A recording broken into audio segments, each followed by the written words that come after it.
নমস্কাৰ এই মুহূৰ্তত অসমৰ প্ৰত্যেকগৰাকী জনতালৈ দিবলৈ লৈছো ডাঙৰ খবৰ। আজি হৈছে 9 নৱেম্বৰ। আজি অসমৰ লাখ লাখ দুখীয়াসকললৈ কেইখনমান চৰকাৰী আঁচনি লৈ দিবলৈ লৈছো ডাঙৰ খবৰ। তো যিসকল মানুহে ভিডিঅ'টোত ক্লিক কৰিছে অনুগ্ৰহ কৰি ভিডিঅ'টো স্কিপ নকৰি প্ৰথমৰ পৰা শেষলৈ চাই থাকিব, কিয়নো এইটো ভিডিঅ'ৰ মাজত অৰুণোদয় আঁচনিৰ পৰা আৰম্ভ কৰি শিক্ষাৰ্থীসকললৈ কেইখনমান গুৰুত্বপূৰ্ণ খবৰ প্ৰদান কৰিম। অনুগ্ৰহ কৰি ভিডিঅ'টোত ক্লিক কৰিছে যদি ভিডিঅ'টো স্কিপ নকৰি প্ৰথমৰ পৰা শেষলৈ চাই থাকিব। লগতে মোৰ চেনেলত নতুন হ'লে প্লিজ চেনেলটো ছাবস্ক্ৰাইব কৰি মোৰ লগত থাকিব। তো বলক ভিডিঅ'টো আৰম্ভ কৰি আজি প্ৰথমটো গুৰুত্বপূৰ্ণ খবৰৰ বিষয়ে বিস্তাৰিত জানি লওঁ। আজি প্ৰথমটো গুৰুত্বপূৰ্ণ খবৰ হ'ল অৰুণোদয় আঁচনিলৈ। তো যিসকল মানুহৰ নাম অৰুণোদয় আঁচনিত অন্তৰ্ভুক্ত হৈ আছে সেইসকল মানুহৰ বাবে আহি গ'ল ভাল খবৰ, কিয়নো অৰুণোদয় আঁচনিৰ 1250 টকা লাখ লাখ দুখীয়াসকলৰ বেংক একাউণ্টত সোমাই যাব। তো আপোনালোকৰ নাম যদি অৰুণোদয় 3.0 আঁচনিত অন্তৰ্ভুক্ত হৈছিল, লগতে যোৱা অক্টোবৰ মাহত অৰুণোদয় আঁচনি টকা লাভ কৰিছে, তেন্তে অনুগ্ৰহ কৰি ভিডিঅ'টো স্কিপ নকৰি চাই থাকিব। চলিত নৱেম্বৰ মাহতেও অৰুণোদয় 3.0 আঁচনিৰ দ্বিতীয় কিস্তি ধন আপোনালোকে লাভ কৰিব। তো কেতিয়া লাভ কৰিব এই বিষয়ত আপোনালোকক বিতংভাৱে জনাই দিছোঁ।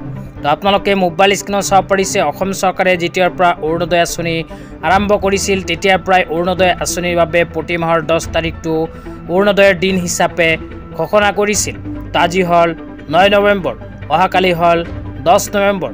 সেইকাৰণে আমি ক'ব পাৰোঁ যে অহাকালি লাখ লাখ মহিলাসকলৰ বেংক একাউণ্টত অৰুণোদয় আঁচনিৰ 1250 টকা সোমাই যাব। তো অৰুণোদয় আঁচনিলৈ আগতীয়াকৈ চৰকাৰৰ ফালৰ পৰা এনেকৈ এখন আপডেট প্ৰদান কৰিছে। ইয়াতে লিখা আছে, অসম চৰকাৰৰ দায়বদ্ধতা আৰ্তজনৰ আৰ্থিক নিৰাপত্তা, 10 তাৰিখ পেঞ্চন আৰু অৰুণোদয়ৰ দিন।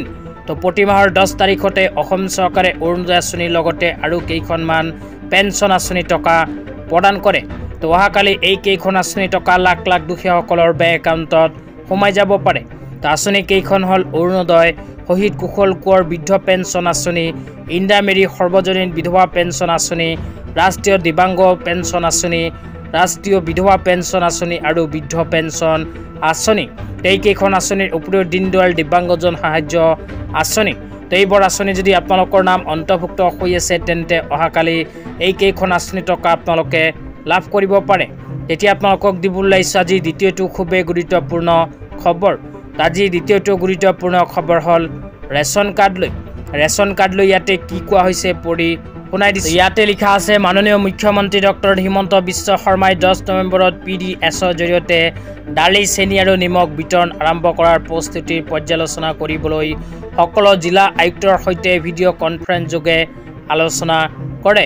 তো ইয়াতে উল্লেখ কৰা অনুযায়ী যিসকল মানুহৰ ৰেচন কাৰ্ড আছে সেইসকল মানুহে অহা 10 নৱেম্বৰ তাৰিখৰ পৰাই ৰেচন কাৰ্ডৰ জৰিয়তে অতি কম মূল্যত লাভ কৰিব দালি, চেনি আৰু নিমখ। তো আপোনালোকৰ যদি ৰেচন কাৰ্ড আছে তেন্তে আপোনাৰ বাবে আহি গ'ল সুখবৰ। অনুগ্ৰহ কৰি ভিডিঅ'টো শ্বেয়াৰ কৰি দিব যাতে সকলো মানুহে ভিডিঅ'টো চাব পাৰে। তেতিয়া আপোনালোকক দিবলৈ লাগিছে আজি তৃতীয়টো খুবেই গুৰুত্বপূৰ্ণ খবৰ। আজি তৃতীয়টো গুৰুত্বপূৰ্ণ খবৰ হ'ল নিউজ লাইভৰ ফালৰ পৰা এনেকৈ এখন আপডেটক লৈ। তো ইয়াতে কি লিখা আছে পঢ়ি শুনাই দিছোঁ। ইয়াতে লিখা আছে, মুখ্যমন্ত্ৰী জীৱন প্ৰেৰণা আঁচনি মুকলি। আঁচনি মুকলি কৰিলে মুখ্যমন্ত্ৰী ডক্টৰ হিমন্ত বিশ্ব শৰ্মা ডাঙৰীয়াই। এই আঁচনিৰ জৰিয়তে উপকৃত হ'ব স্নাতক উত্তীৰ্ণ শিক্ষাৰ্থী। প্ৰতিযোগিতামূলক পৰীক্ষাত অৱতীৰ্ণ হোৱাৰ বাবে উৎসাহ দিবলৈ প্ৰতিমাহে প্ৰদান কৰিব 2500কৈ টকা। স্নাতকসকললৈ এবছৰৰ বাবে প্ৰদান কৰা হ'ব এই আঁচনিৰ অনুদান। 2026 চনৰ 1 ফেব্ৰুৱাৰীৰ পৰা এই আঁচনিৰ ধন প্ৰদানৰ কাম আৰম্ভ হ'ব। তো ইয়াতে কোৱা অনুযায়ী স্নাতক উত্তীৰ্ণ শিক্ষাৰ্থীসকলৰ বাবে অসম চৰকাৰে আৰম্ভ কৰিলে এখন বিশেষ আঁচনি। আঁচনিখনৰ নাম হ'ল মুখ্যমন্ত্ৰী জীৱন প্ৰেৰণা আঁচনি। এইখন আঁচনিৰ জৰিয়তে শিক্ষাৰ্থীসকলৰ বেংক একাউণ্টত প্ৰতিমাহে 2500কৈ টকা প্ৰদান কৰিব। তো যিসকল স্নাতক উত্তীৰ্ণ শিক্ষাৰ্থীয়ে এইখন আঁচনিত আবেদন কৰিব বিচাৰে সেইসকলে 30 নৱেম্বৰ তাৰিখৰ ভিতৰত কৰিব লাগিব আবেদন, কিয়নো 30 নৱেম্বৰ তাৰিখটো অন্তিম দিন হিচাপে ঘোষণা কৰিছে। আজি ইমানেই। ভিডিঅ'টো চাই কেনে পালে নিশ্চয়